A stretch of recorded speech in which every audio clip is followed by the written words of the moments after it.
So welcome everybody to this evening's webinar being put on by the York Catholic District School Board Mental Health Team together with the York Catholic Parent Involvement Committee, of which I am the chair this year. Together and presented by the Pine River Institute Center for Family Initiatives called Surviving the Holidays, the most wonderful or rather stressful time of the year. And so we will start this evening with our prayer.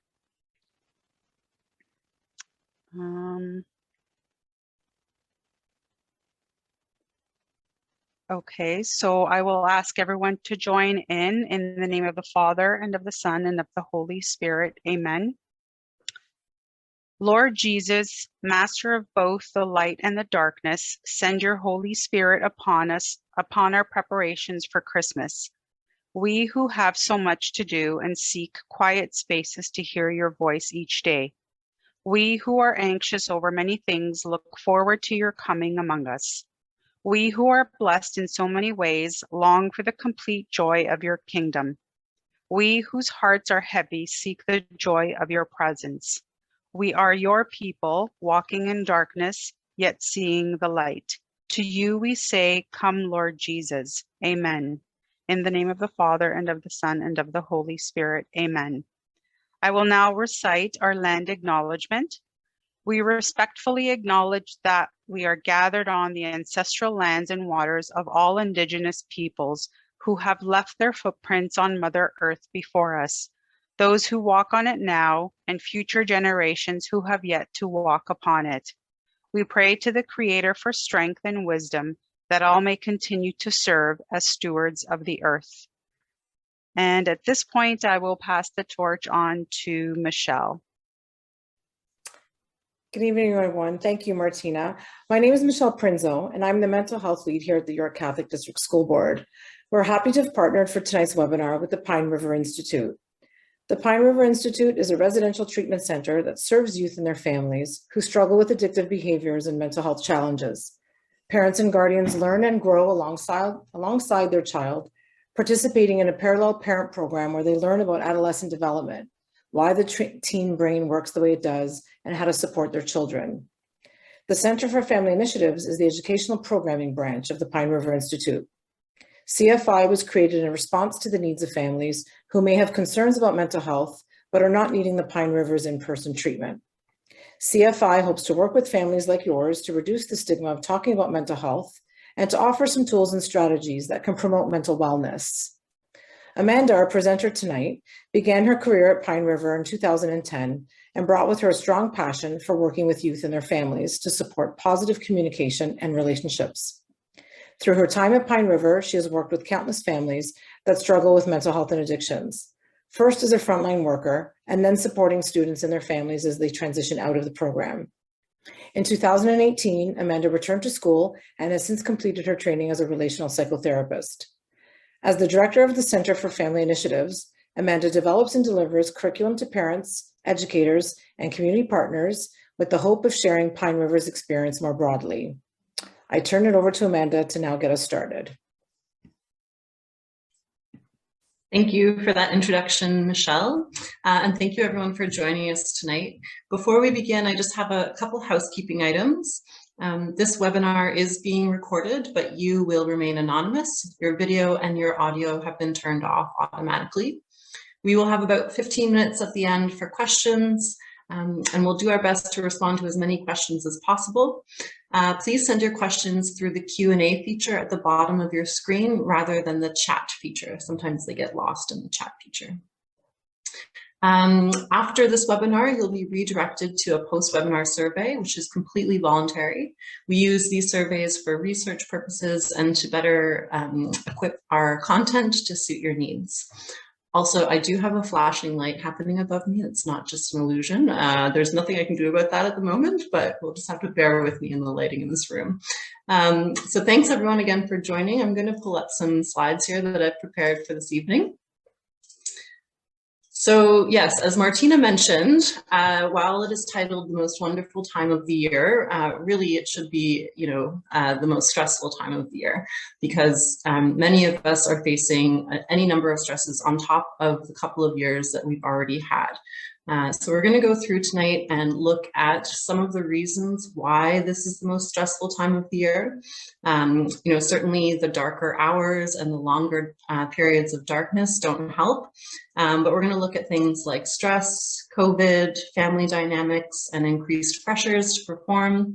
And then as well as triggers and patterns that we all have that we can start to become more aware of prior to those things coming up so that we can be better prepared for them. And also in how to coach our children to do the same type of work.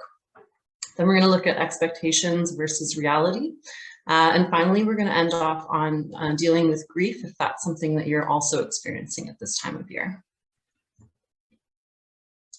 So when we think about stress, it's really important to remember that it's not a matter of having stress in your life and not having stress in your life, but stress really exists on a continuum. And I think we can think about anxiety in this way as well. Most of us identify as either having anxiety or not having anxiety, but really what's more true is that we're all kind of on a continuum. And based on where we're at on that continuum is going to affect how we're going to function in the world. And this is true for our kids as well. So before we even get into looking at holidays and all of the added pressure and stress that they add, it's a good idea to just think about where we're sitting right now, today. We've just had 2 years of COVID and a lot of chaos with school, with work, with not being able to see extended friends and family and not be able to gather together in the way that we're used to. And that has a real effect on our functioning and our ability to adapt and to be functional beings in the world. So just think about where you may be sitting based on some of this criteria here, and maybe where your children are currently sitting. And think about that as a launching pad for going into the holidays. So if you're already in a position of feeling like you're kind of just getting by, maybe you're having a little trouble sleeping, you're a little bit nervous about how the holidays are going to go, and you're kind of in that surviving place, then to just have some compassion and empathy for yourself before you take on all the added pressures. Now, I don't know many people right now that are feeling like they're in that excelling place, but if you are, that's wonderful. But just recognizing that there's many factors that go into where we're going to be sitting on the continuum. And it's not just a matter of us being happy or sad. So what are the things that kind of move us along this continuum? What affects our stress levels? We have 4 factors that we really look at when we're talking about this. And I want you to think about how these factors show up for you over the holidays and maybe how they have shown up for you over the past 2 years with COVID. So the first is really our sense of control over the stress versus the unpredictability. Not all stress is negative. In fact, there's many positive things that we would consider stressors in our lives. Things like getting married or having a child or getting a promotion at work could all be seen as positive forms of stress that may push us up that continuum into excelling.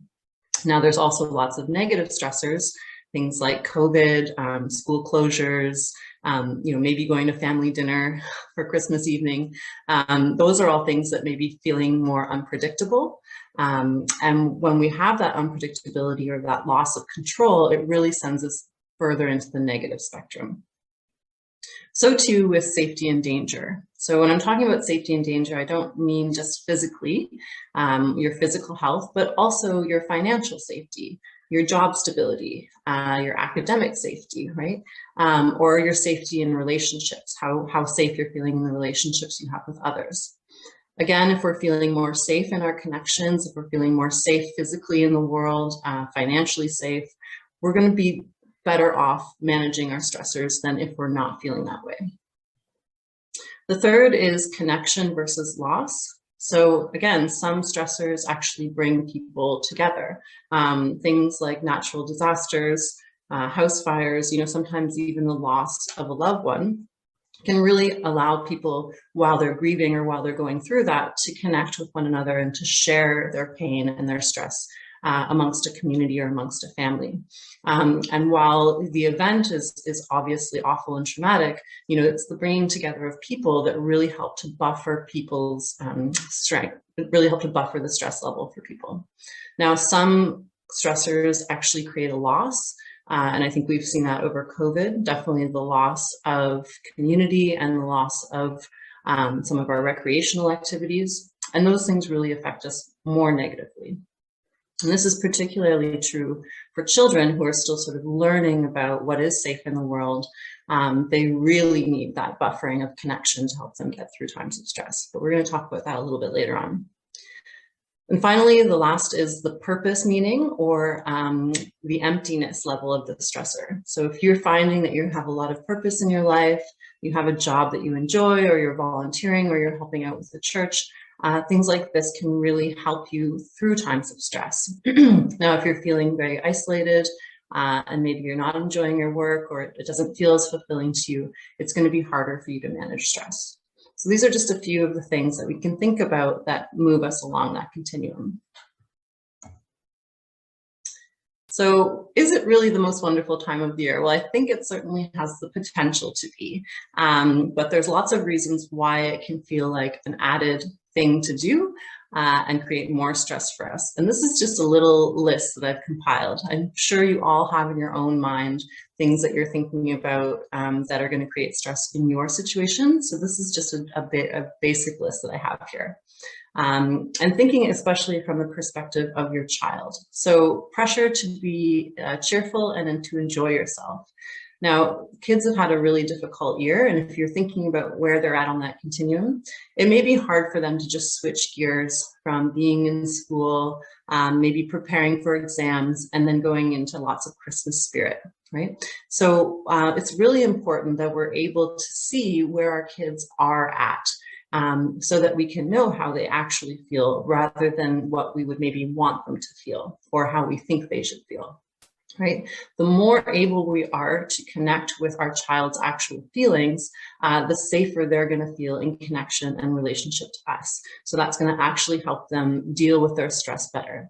Now, I think a lot of us, I have children as well, and sometimes when my kids are in a grumpy mood or they're feeling angry or frustrated, there's a desire in me to tell them to cheer up or, look on the bright side, or things aren't so bad. But I also know that when I'm in a crummy mood, and particularly with my spouse, if he tells me, oh, just relax, or just be happy, I actually have the opposite effect happen, where I think, oh, like you're not really seeing how I'm doing right now, and you're wanting me to be a different way than I am. So it can feel like a real disconnection between two people. Other reasons, there's a loss of social contact over that holiday time with friends. And while we know it's a short amount of time, it's only 2 weeks, sometimes for kids and for teenagers especially, that can feel like a really long time. So kids may be lonely while they're at home, especially if they're not able to see their friends over the holidays. Now, for some kids, they may really enjoy the fact that they don't have to be in school. And it's not that 2-week period that is stressful, but the return to school that can feel really anxiety provoking, especially if school is going to look different in January, or if they have exams coming up or that kind of thing. Sometimes social contact with extended family can make kids feel quite anxious. I think we have a different relationship with our extended family than our kids do. And I remember back to when I was young, going to family gatherings where I wouldn't really know some of the people that were there, and that could create feelings of discomfort or unease, or I wonder what they're going to ask me or going to talk about. So a lot of kids have expressed to us that that is a big anxiety trigger for them. Typically what happens over the holidays is we have less scheduled time, so less regime and regiment, which is great, and kids will say that they really want that. But a lot of kids can really struggle with the lack of structure that they have. And while they may enjoy 1 or 2 days of sleeping in and playing video games and eating sweets, any longer than that can really create some big swings in mood, certainly big swings in sleeping patterns and eating patterns and those types of things. So this can have a real negative effect on some children. We all have a tendency to overindulge, myself included. I have chocolate lava cakes in the freezer waiting for my break. And this, while it's great, can create some physical unease in us, which translates into mental not feeling well as well. And can, for some people, feel afterwards there can be a bit of guilt there with overindulgence. I think particularly with alcohol, that is a thing that adults sometimes struggle with. And certainly if you have children around people who are overindulging in alcohol, that can be a bit of a scary or confusing time for them as well. Some kids will complain that there's nothing to do, that they really struggle with that boredom piece. And that can be hard for parents to hear when they have so much to do. And then finally, a lot of kids really don't have very much control over what to expect. Certainly when it comes to visiting relatives or the events that are going to take place over the holidays, there's not a lot of input that kids are able to offer in that way. And so not knowing what to expect creates that unpredictability that we saw earlier can increase our stress levels. Okay, so how do we cope with this? So I think the first thing that we really want to recognize as parents is that if we go into an interaction or a conversation with our kids and our anxiety or our stress levels are really high, we're not going to be able to help them regulate. We might mean well, but it's not going to take very much for us to go over the edge, and especially if they're not feeling particularly cheerful or appreciative of us in that moment, right? So really what we want to do is ground ourselves, regulate our own emotions, find a time when it makes the most sense to talk about these things when you're not feeling stressed out already. Maybe you've had a nice bath or a walk or went to an exercise class or something like that. And just manage your own emotions while you're talking to them about theirs. The second thing, and this is a really big piece of what we do at Pine River, is what we refer to as attunement. Now, attunement is a word that I didn't know before I started working there. And so if you don't know that word, that's okay. Really what this is about tuning in, recognizing, really seeing your kids for how they feel, how they actually feel, and not for what we think they should be feeling. Right? We really want to help our younger children, especially, start to identify different emotions. They may not have the vocabulary to say, I'm feeling frustrated. And when they don't have the vocabulary, often what happens is they will show us through their behavior. Now, this can happen for older kids as well. Older kids that maybe are feeling cranky or angry or grumpy for some reason, rather than talk about it openly with us, will often show us with their behavior. So if you're noticing different behavior changes in your child over the holidays, this could be an indication that there's something that they want to talk about, but maybe they don't know how. So really giving them the language, wow, it looks like you're frustrated, or it looks like you're feeling upset. Can we talk about that? Is a really great way to sort of engage in conversation with your kids. And then allow them to talk about the hard things. Again, I think as parents, sometimes we want to rush our kids to the positive place, and think about all the things that they should be grateful for, that they have in their life. And that's obviously a great skill as well. But if your kids are really struggling with something difficult, then we really want to validate that for them and let them know it's okay to talk about hard things. It's okay to talk about being sad or being lonely or missing a loved one who's passed away. When we open that invitation for our children to talk to us about hard things, that's when our kids feel like we're getting them. Right? You might have heard from your kids in the past that, oh, you just don't get me, or you just don't get it. And getting them is really about slowing down and just focusing and talking about what it is that they're feeling without trying to rush to change them. So those are some more general concepts of how to cope. Now, if you want more tips and techniques, one of the things we recommend is to create a schedule so that your kids do know what to expect. So sitting down, you can create some family time around this, whoever is in your family, and sit down and just put a map or put a calendar out and actually write in the things that you are intending on doing. Make sure that you do include some free time for your kids and ask for their input, right? Even kids as young as 5 and 6 will have things on their wish list that they want to do over the holidays. Now, we're not going to do all of the things that our 6-year-old wants to do over the holidays, that's for sure, but we can definitely indulge them in offering a bit of opinion around Is there a night that you want to have takeout or pizza, for example? Or is there a day that you'd like to just stay in your pajamas and play video games with mommy or daddy for the day? So that kind of thing they can add to the list. And that way, if you take the calendar, you put it on your fridge, and your kids will know this is what I can expect over the next 2 weeks. Teenagers might grumble about this schedule a little bit, but I guarantee you they will be checking that calendar and making sure that they have everything that they need to do to go to those events, and then they can schedule their free time around the schedule. So that's great, because that's creating autonomy and time management and all these other skills that we really want to facilitate in our children, especially our older children. For some families, you might want to make a must, maybe, no chart. So again, making this a family conversation, things that must be done over the holidays, right? We must go to church, we must visit grandma. These are non-negotiables, and these are things that we really want to do based on our values, right? These are important things.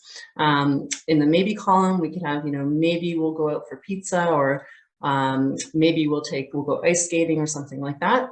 And then you can have a no chart as well. And when you all contribute to the must, maybe, no chart, you get to see where your children's values lie. And this is a really great tool, I think, for teenagers especially. Again, they might grumble at the idea of doing it with you.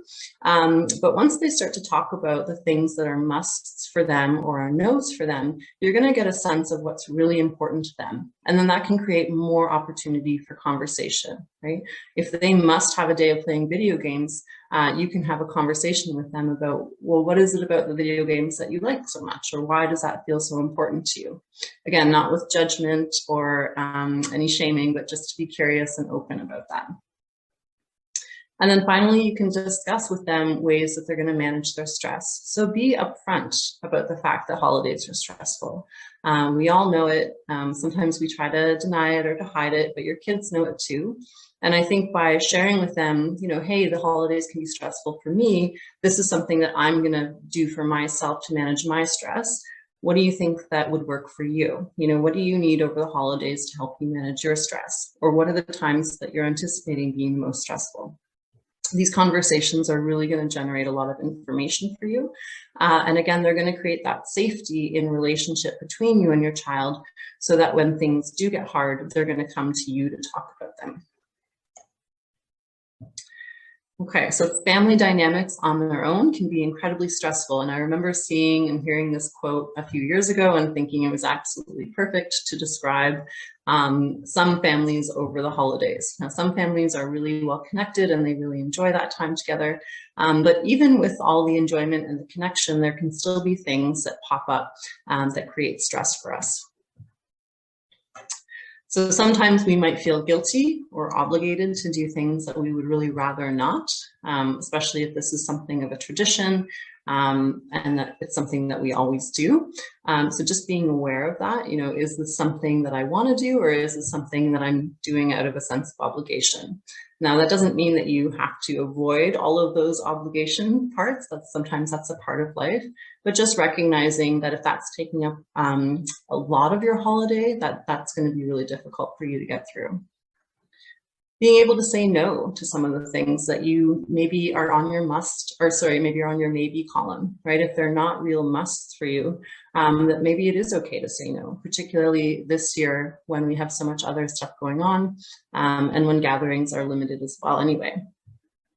So really putting your boundaries in place. The great thing about this and saying no is that you have little children around you or teenagers around you watching what you're doing, and you're modeling for them that it is okay to say no sometimes to things that feel like it's too much of an overextension of you. Sometimes we tend to prioritize other people's needs over our own self-care. And it is the season of giving, and this is the season of connecting. And so that's great. And if it feels like it's something that is making you feel lighter, then that's wonderful. And that's definitely something you should do. But again, if it comes with all of these feelings of guilt, exhaustion, resentment, those are real indications that you might be overextending yourself, and that we need to listen to prioritizing our own selves at times as well. Again, showing really great modeling to your kids that it's okay to take some time off every once in a while to prioritize yourself. There's a real pressure to be perfect, and I think even more so now with the influence of social media. We're going to talk about that with expectations and reality a little bit later.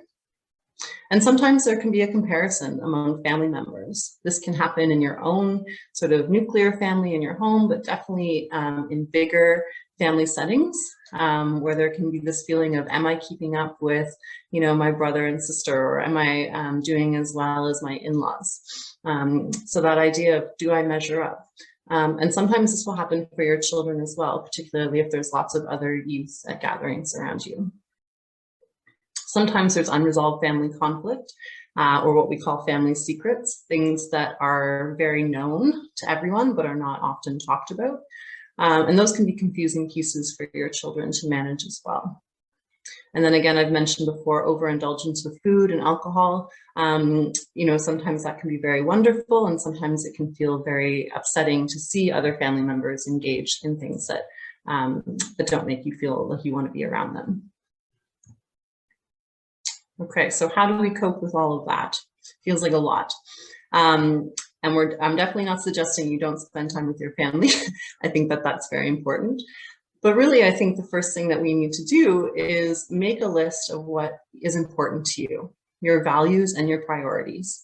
So often we'll get into a holiday season and we get really worried about, you know, the present that we bought for someone, or we're really anxious about how the Christmas dinner is going to turn out, right? Now, if we were to think about this beforehand and think, you know, what is really important to me about getting through these holidays, or what is my holiday ask or hope for my holiday going to be?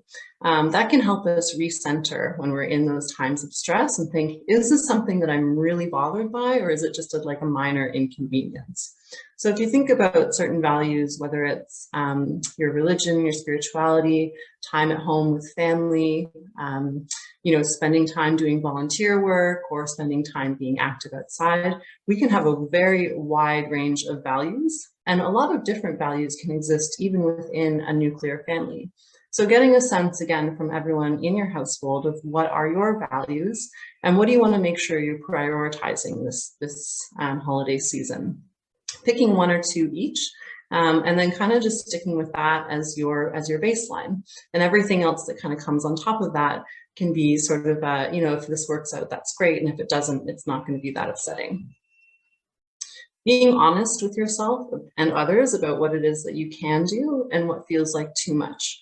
Again, I think a lot of us really suffer with the idea of wanting to get everything done and to do everything perfectly.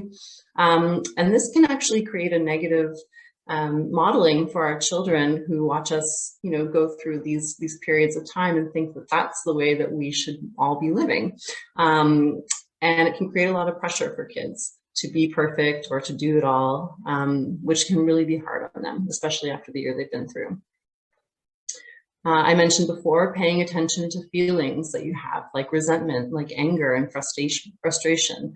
These are all feelings that are telling you something about the things that you're doing, and probably that you're overextending yourself or you're not taking enough self-care.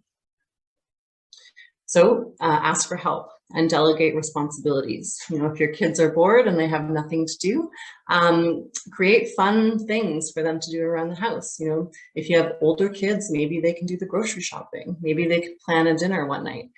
It's going to create responsibility for them. I'm all about giving chores to kids. I think kids really need chores from a young age. And so getting them on the helping train, you know, especially if they're sitting around and they don't have much to do and they're complaining about it. Learning to say no. Again, this is something about creating boundaries for yourself and modeling for your children that it's okay to say no sometimes. Schedule days off over the holidays. So days where you really just, it's a blank slate and you don't have anything on the calendar and you can wake up late and spend it doing whatever you'd like to do, you know, with your family, maybe on your own for some of the time, or taking turns with different kids. Sometimes that can be really helpful. And then finally, learning your triggers and your children's triggers to prepare for those ahead of time. Okay, so what are triggers, you ask? Well, triggers are the things that set us off. And we can have many different triggers of different strengths. Sometimes our triggers are very small and don't really affect us all that much, but sometimes we have triggers that can make us, see red and have things go really off kilter.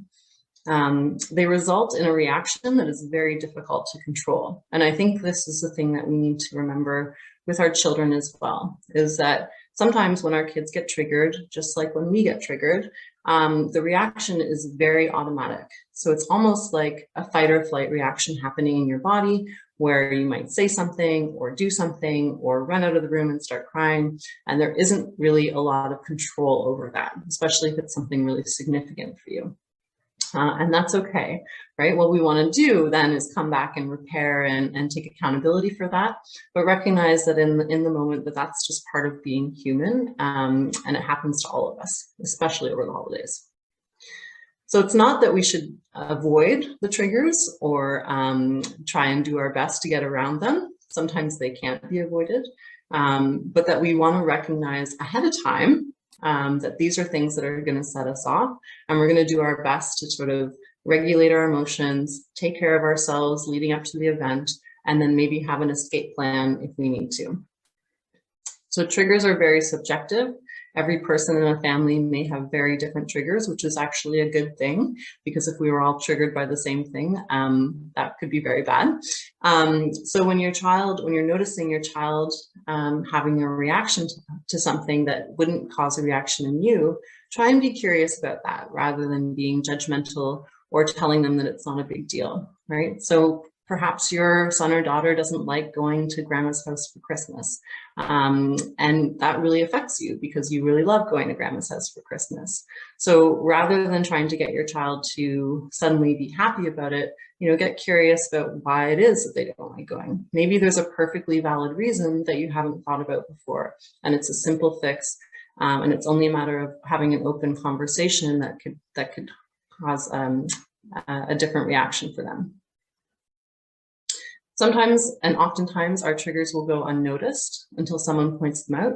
And this is especially true for kids. I think it's likely as true for adults, but for kids, it's definitely true, right? So spending a lot of time on social media, for example, kids might think this is a great way to spend my time and I'm like, this is what I like doing. But then we might notice afterwards that it's affected their mood. So just very gently, again, without judgment, just bringing that up to them, kind of reflecting back to them how you see that affecting their mood, and then having a conversation about that. Again, not as a place to say, oh, you shouldn't be on social media, that's awful for you. But just with curiosity, say, hey, it looks like that you had a really hard time after you came off Instagram. Did something happen? Do you want to talk about that? Sometimes our triggers, especially as adults, will stem from earlier childhood experiences. And because holidays are so rooted in tradition and family time, a lot of our triggers can come up over the holidays. And we might not necessarily know about them until we're in that moment of fight or flight panic, right? So try and be compassionate with yourself and pay attention over this holiday season to just notice different times when your body starts to get more stressed out.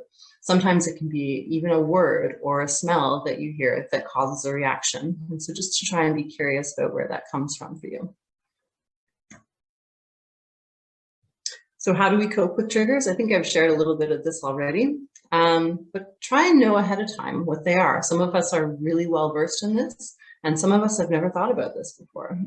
So knowing your triggers, sharing them with your family can be very helpful. And then encouraging them to share with you, again, so that you're prepared for those moments of stress. Be honest and realistic and trust other people when they share with you. So this can take a little bit of self-awareness, a little bit of a deep dive or some exploration. But I think the holidays also offer a great opportunity for us to do that reflection and give us a little bit of a break from the hustle bustle of daily life to think about these things that are really important for our coping. Pay attention to your children and when they get triggered, particularly very young children. And then you can start to give them language for their feelings so that they can start using that language with you. First, above all else, we really want to just validate our child's triggers and don't minimize their impact. impact. This creates the safety in the relationship that I've talked about before. I'm just recognizing that it's okay not to feel okay, and that you're going to stay there with them and get them through whatever it is, and that you can have an escape plan if things start to get too intense. Work on your triggers or work through your triggers with your children before they happen. So just like getting ready for an exam, you're kind of prepping yourself for how you're going to manage that event. Maybe they need something to take with them, whether it's like a soothing object or a fidget tool or whatever the case may be. Maybe they're going to want to excuse themselves and go to the washroom 10 times in an hour to just get a break from a busy environment, and that's okay too, right? Those are all great coping strategies. What we want to see is them being able to identify and build awareness around the things that upset them. And I'm going to share a little tool later where we can rate our triggers on a scale to sort of gauge the intensity. And this is a great tool, even, you know, from 5 all the way up to 85, we can use this. Again, just a piece of self-awareness so that we know, okay, you know, eating Brussels sprouts is not really something I like to do, but it's not really that big of a deal. But spending time with my aunts or uncles who are engaging in a lot of alcohol consumption, that's a really big trigger for me, and that's something I need a lot of help managing. I've included a trigger worksheet here, so we will send this out afterwards. It's a very kind of simple tool. It's laid out with some questions, and you can go through these with as many triggers as you can identify. If you're not quite sure what your triggers are, you know, you can talk to your spouse if that feels like a safe relationship to do that in, or your friends, your priest. These are all people who know you and might have a sense of what's going on. And certainly you can do this with your children as well. So this will be shared with you later. And this is the other tool I was referencing. We call it a thermometer check or a thermo check. So at the bottom, you can write the feeling that you're experiencing. It doesn't always have to be a negative feeling. It could be excitement or happiness, but write the feeling that you're experiencing and then give it a rating on a scale of 1 to 10. And if you do this a couple of times visually with your kids, then pretty soon they're going to get a concept of this idea, and you'll be able to do it kind of on the fly in any moment. If they come to you and they say, hey, Mom, I'm stressed out, you can say, where's your thermometer? Where are you at right now? And we recognize, you know, things that are kind of 5 and below are things that are, you know, not great, but we're able to manage. And then knowing with your kids, you know, at what point in that upper level of the scale do we need to pull a plug and get out of here because this is too much stress for you to handle. It also gives you a sense of where your child's capacity for handling stress is at. You know, do they have a very limited capacity to handle stress, or is their capacity quite large? That's really good information for you to have as well. Other activities that we can do here, rosebud thorn is a great one. I do this with my 6-year-old. So a rose is something that has happened during the day or the week or whatever period of time you're talking about. The rose is something positive that's happened. The bud is something that we're waiting for to happen, something we're looking forward to or we're excited about.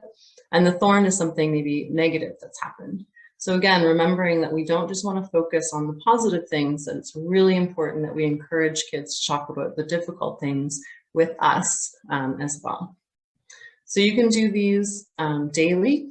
You can do them either before a big event or after a big event, if you know there's something that's coming up. And then just looking for yourself and your children, you know, what level feels difficult but manageable? What level feels unmanageable? And then what do you need when it feels unmanageable? So giving your child these skills, these resources ahead of time, that's what's going to build their self-confidence and their reliance to get through the difficult things in their life. I've also included this feeling wheel, which I include with all of my presentations. And again, this is just a great resource on expanding your emotional vocabulary. A lot of us are really familiar with the sort of inner wheel here and can name those emotions. But the more specific we can get about how we're feeling, both with ourselves and with our children and our children back to us, the more we're able to connect with their feeling. So saying to someone, I feel angry, is a much better, not as good of a description as saying I feel really withdrawn. right? And sometimes our kids will say to us, I'm feeling really angry, but what they actually mean is I'm feeling betrayed, or I'm feeling disrespected, or I'm feeling violated, right? So the more we're able to get nuanced in our language, the more we're going to be able to connect with people. Okay, so patterns. So what are the patterns? The patterns are the things that we tend to do in response to our triggers. So there are automatic reactions. We all have patterns. They're all different. They're, again, often very automatic and difficult to control. Sometimes we might not have any idea what our patterns are. Sometimes we know exactly what our patterns are. Knowing what they are is the first step towards breaking them. It can be difficult to look at what our patterns are because that's often the part of ourselves that we don't want to acknowledge. And so why would we want to spend time thinking about it? But this is really the key to breaking your pattern, is to know. And we're going to go through a couple steps to understand how to do that. Again, being able to acknowledge to your family, to your children, hey, I have patterns too that I'm trying to work on, is a really great way to role model. You know, nobody's perfect. We're all flawed. We all make mistakes. And it's okay for you to make mistakes too. Kids make a lot of mistakes, and I think a lot of times they get the sense from parents that we don't make any mistakes, and I don't think anything could be further from the truth. I've included here a list of kind of the more typical patterns that we see from parents. You might be able to look at this list and identify the one that is yours, or you might have no idea. So just have a look over this. There's lots of people in your life that are close to you who will be able to tell you your patterns if you're willing to have that conversation with them. If you have older children, they'll probably be able to tell you what your patterns are as well.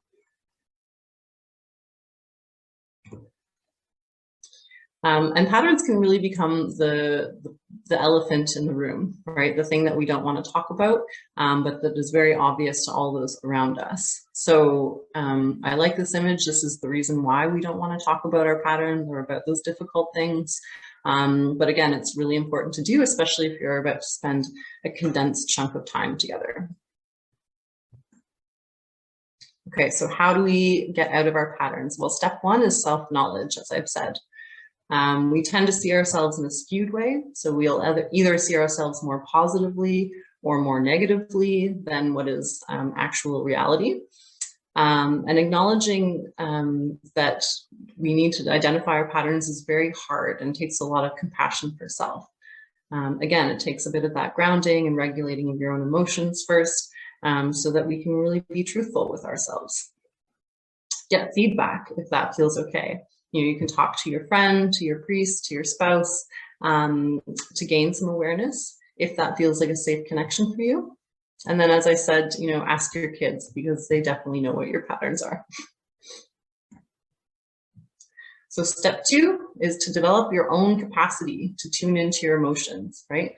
So not just rushing to be happy or not just rushing to do things well, but to really be able to sit with things that are difficult. The longer or the better able you are to sit with your own hard feelings, the better equipped you're going to become to sit with your child's hard feelings.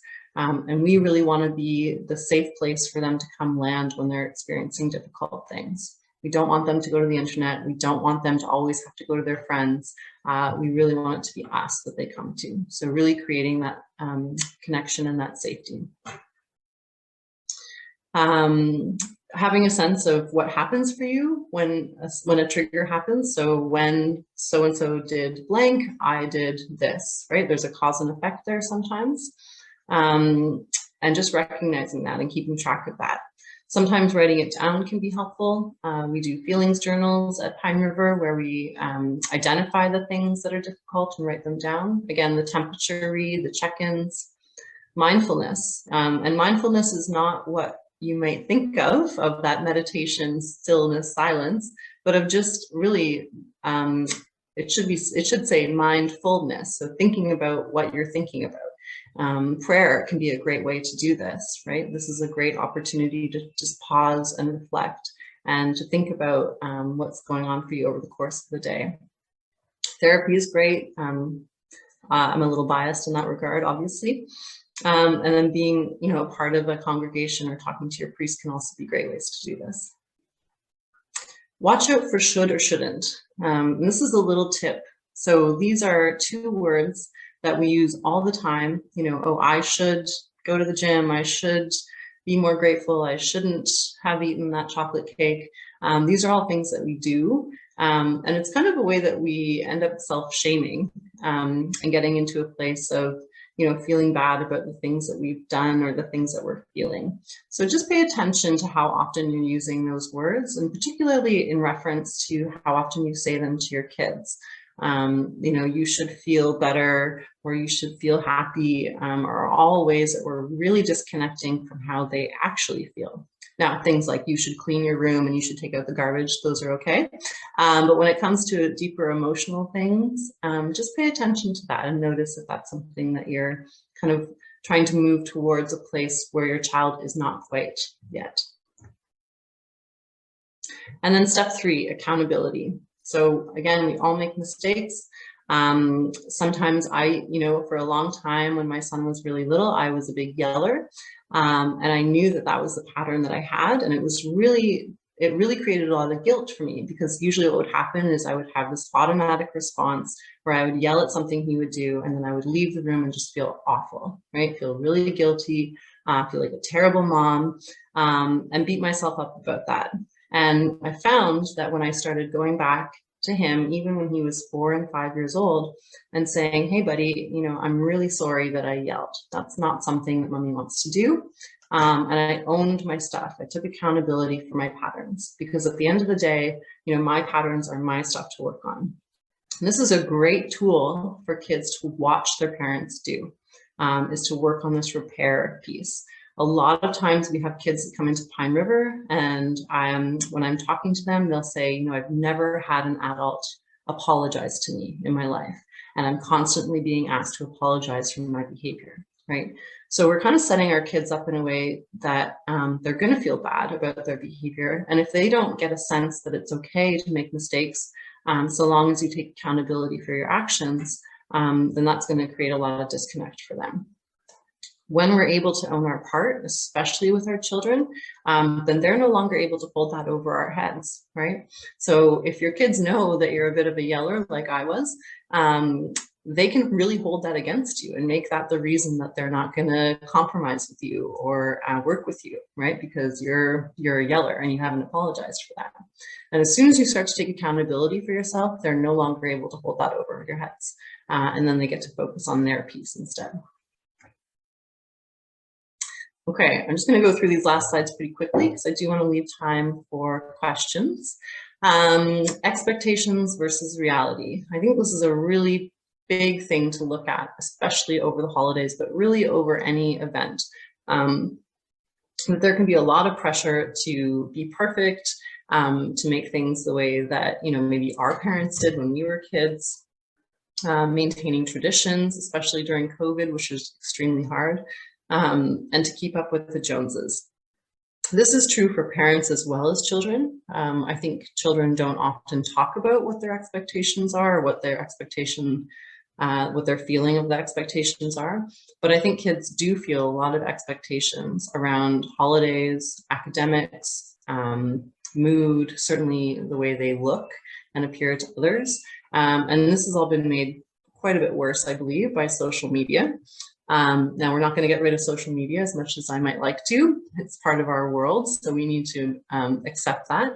But just to recognize that, you know, the things that we see online and the ways that maybe we would want it be are not always possible, and having conversations about this.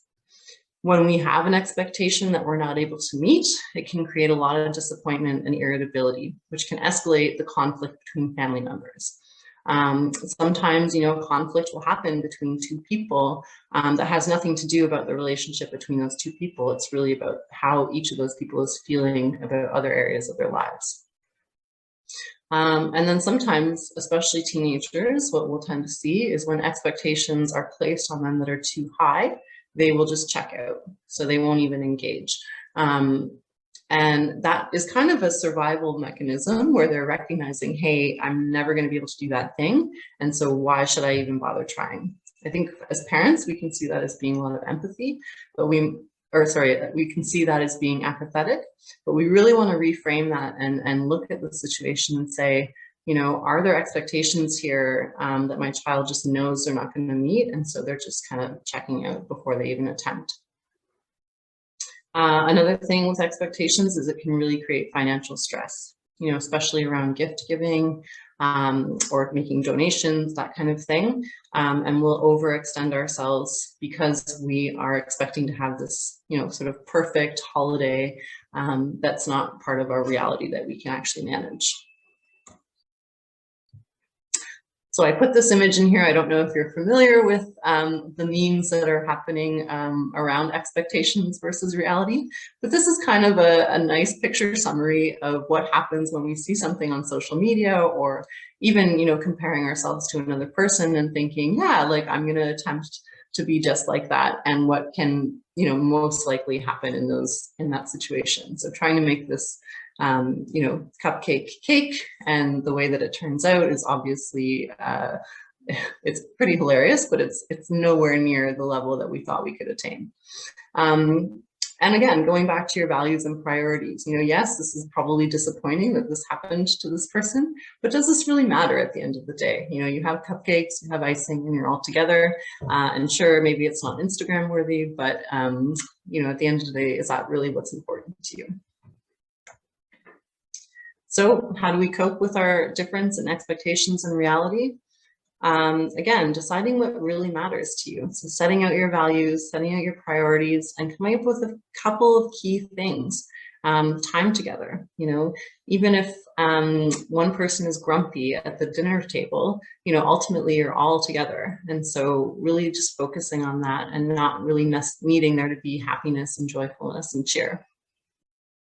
Talking about what you'll do if your plans or your expectations fall through. So sort of preemptively preparing for a little bit of that disappointment.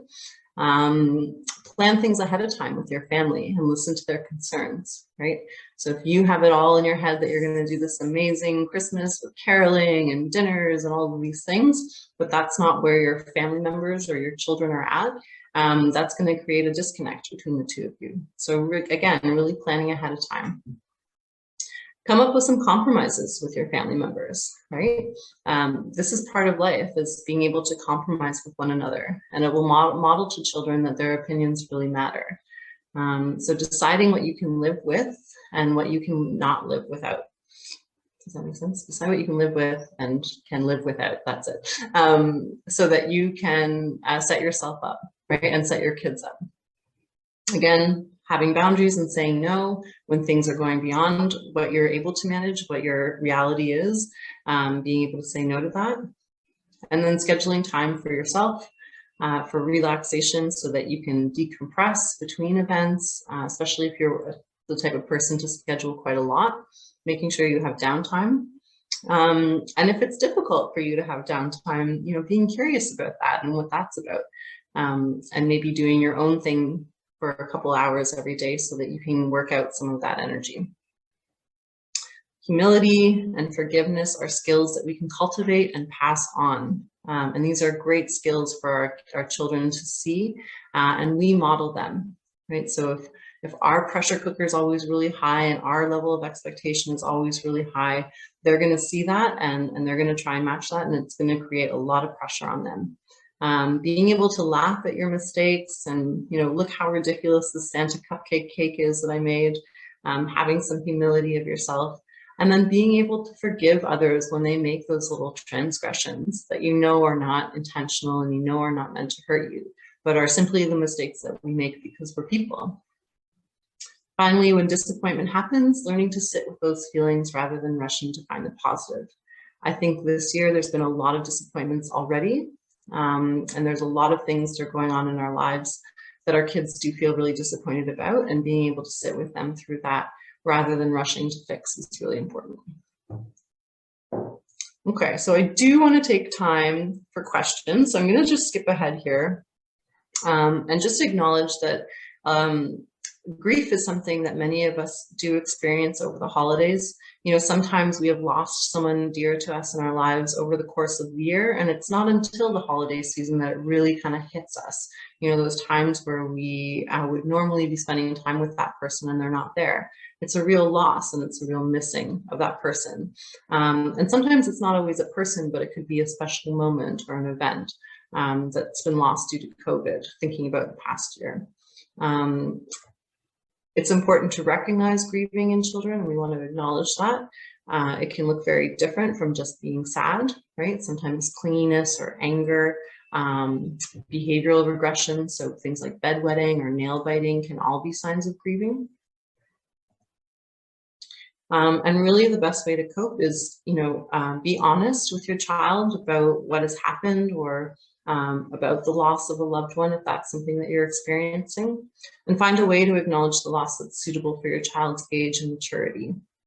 There's great books that are about grief and talking to your children about grief, and finding support in your community or congregation is also a great way, especially if it's someone in your life that was meaningful to you. It's going to be much harder for you to hold your child's emotions if the loss of a loved one was someone who was very significant to you as well. I'm not going to talk about seasonal affective disorder because we don't have time. These are our take-home messages for tonight. And I'll share these slides with you so that you'll have a sense and you can kind of have the Coles Notes versions. The last thing I want to mention is just a very simple breathing technique. And this is something I think that when we talk about, you know, just breathe, that it can feel really flippant or like it's just something that we say. But there's a lot of science that goes on as to why deep belly breathing is very, very good for our nervous system. And it actually does help to calm us out of that fight or flight place. So if you would just indulge me for 30 seconds here. A lot of us breathe quite shallowly. And when we're feeling anxious, we might even hold our breath, or clench our breath, or we're just breathing kind of from the top of our lungs upwards. And if you're noticing this in your body, a really simple technique you can do anywhere is to just place one hand on your stomach. And when you take a deep breath in through your nose, you're going to try and fill up your stomach rather than just doing your shallow breathing. And just do that 5 or 6 times.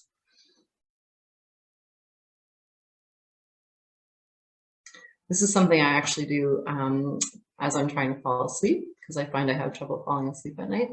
And just giving yourself a bit of time, 30 seconds is all it takes to do a quick little breathing before an event, during an event, after an event, just to help your body calm down and recognize I'm safe. My priorities are being met, everything is good, and I'm gonna enjoy the rest of my day, the rest of my evening.